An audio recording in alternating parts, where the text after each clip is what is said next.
a woman was visiting some people who lived on a farm. And she noticed a pig limping. The pig was in the backyard with a wooden leg. She asked the farmer, "What happened to the pig?" And the farmer said, "Oh, Betsy is a wonderful pig. One night the house caught fire and she whined so loud, she woke us, and we got the fire truck in time to save the house." And the woman said, "Well, that's really something." And the farmer continued, "Well, that's not all. One day, my youngest fell in the pond, and Betsy whined so loud that she got our attention. And we were able to pull my daughter out of the pond in time." And the woman said, "Well, that's really amazing. But you know what? I still don't understand why the pig has a wooden leg." Well, the farmer said, "Well, when you have a pig that special, you don't want to eat it all at once."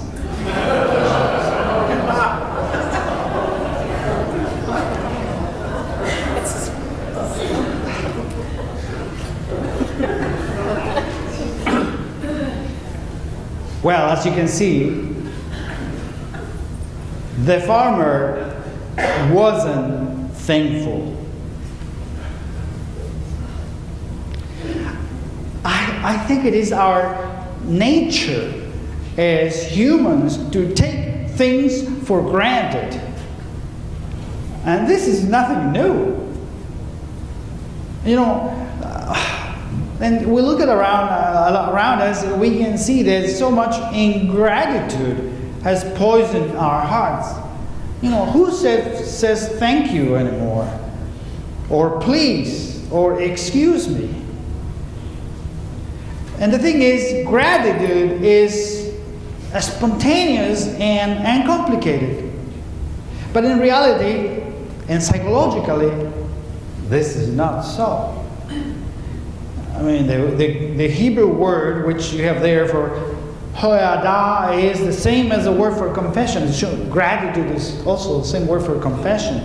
So, to offer thanks is to confess our dependence, to acknowledge that others have the power to benefit you, to admit that your life is better because of their efforts.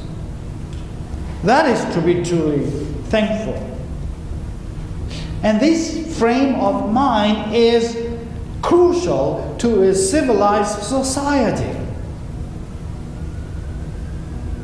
But the thing is, the sense of gratitude is often short-lived because we feel uncomfortable when we receive unmerited gifts or gracious favors. I mean, tell me the truth. How do you feel when you receive something? You feel uncomfortable because you think that, I don't deserve this. We do not like and resent the dependency it creates. And part of the illness of life today is a deeply ingrained feeling of entitlement. The notion that I am somehow entitled to things, that I owe no one anything and have no responsibility for no one. And this is the problem, because this is a deep self-centeredness that assumes that everything is my right, my due. An attitude that replaces concern for the community with a preoccupation with my own needs. It enables me to maintain, my distance in the illusion of absolute independence.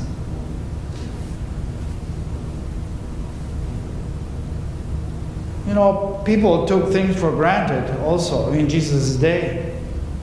And we can see it in Luke 17, chapter 17. We're told about an event that warranted things.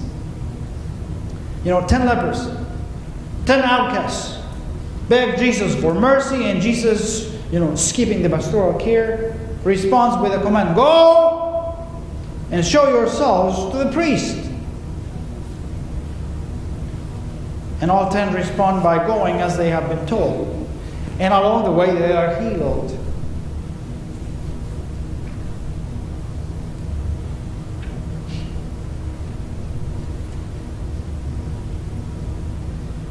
But only one of them stops. One of them stops, overcome by his new possibilities, overwhelmed by an unexpected gift. He follows his heart instead of his instructions, which were going to, go and present yourself to the priest. Because he needs to express his gratitude. He needs to proclaim his ultimate dependence on God. In the end, gratitude, is an expression of our need for others and our need for intimacy with God. Because we cannot live at a distance and be truly healed at the same time. We are not really entitled to health or to joy or even to righteousness. Like food that nourishes our bodies, these things do not grow up independently within us, but are literally foreign, alien to us. Gifts beyond ourselves that lure us into mutual interdependence with all others who have been embraced by a God who reached beyond the boundaries that we and the world have established to tell us we belong. See, one of the classic confessions of the Christian faith asks us, what is your only comfort in life and in death? And the response is, you don't remember that? The response is that I belong not to myself, but to my Savior, Jesus Christ. And can you hear the Samaritan leper in this confession? Gratitude is what teaches us the truth about our lives. Saying a prayer before meals quietly or with others acknowledges that my life depends on God's bounty and on a host of people who grew, processed, distributed, prepared, and served the food that gives me, nourishment and delight. Saying a prayer by a hospital bed admits that my health rests in God's love as well as the skills of scientists and physicians and nurses and a host of people who maintain these places of care. And yes, even sending a thank you note, as Mother perhaps instinctively knew, sending a thank you note is more than a social convention, but an awareness that the best gifts and thus much of the joy of life are not things we can give ourselves, but come from beyond us as an alluring expression of love, even an invitation to love. Each thank you becomes a way to practice gratitude so that more and more our lives are weaned away from the myth of entitlement and the arrogance and isolation of independence. And the thing is, we live in a profoundly interdependent world. where the strength of our communities and the health of our souls comes, not as entitlement or right, but as a gift.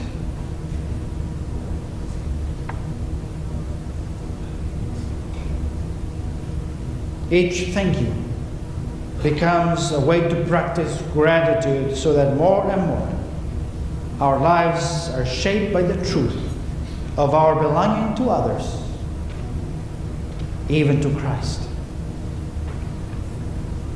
But we know that gratitude is not easy. No. Let me ask you this. How many times have we planned on sending a card, making a phone call, or taking someone to lunch, and we just forgot? Just forgot to say thank you. Someone let you drive for the first time. Someone taught you. Someone changed your diaper. Someone taught you in Sunday school. How many have helped you, us along the way? And we have planned on encouraging and thanking them, but we have forgotten. How many times has the Lord been merciful to you and you have forgotten?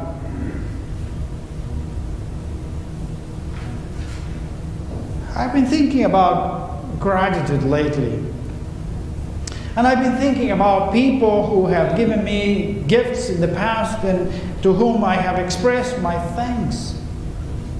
I've been thinking about people who recently have thanked me. And I have been thinking about people I need to thank, but I forgot. See, the thing is, we don't say thank you to God and others nearly enough because we take things for granted. And the sad part of this is that we only value them when they are gone.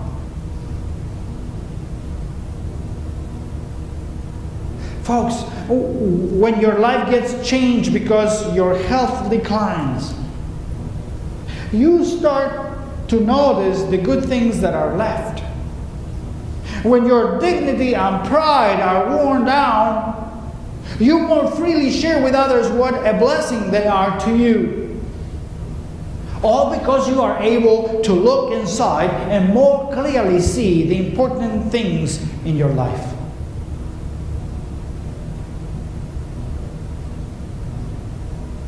Alex Haley, the author of Roots, had an unusual picture hanging on his office wall.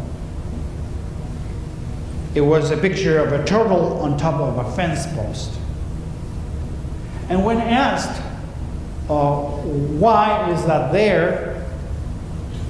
Alex Haley answered, every time I write something significant, every time I read my words and I think that they are wonderful and begin to feel proud of myself, I look at the turtle on top of the fence post and I remember that he didn't get there on his own. He had help. The healthiest people I know are not the ones who delight in being the proverbial self-made man or woman. The healthiest people I know are those whose lives express a deep gratitude for everything and everyone that has reached across the boundary and border to enrich and embrace them. For them, dependence is not the dirty word we have sometimes made of it, but merely the simple pattern and the plain truth about life. Jesus said at the end to the Samaritan, "Get up, go on your way." Your faith has made you well. Luke, I suspect, knew that the healing came from God and not from the Samaritan's belief. But he also knew that to be truly well requires the embrace of heartfelt gratitude with the alien grace of Christ's daring love. That the gifts of grace demand and evoke the answering gratitude of God's children. That is the basis of thankfulness. To remember that we got here with the help of others and with the help of God.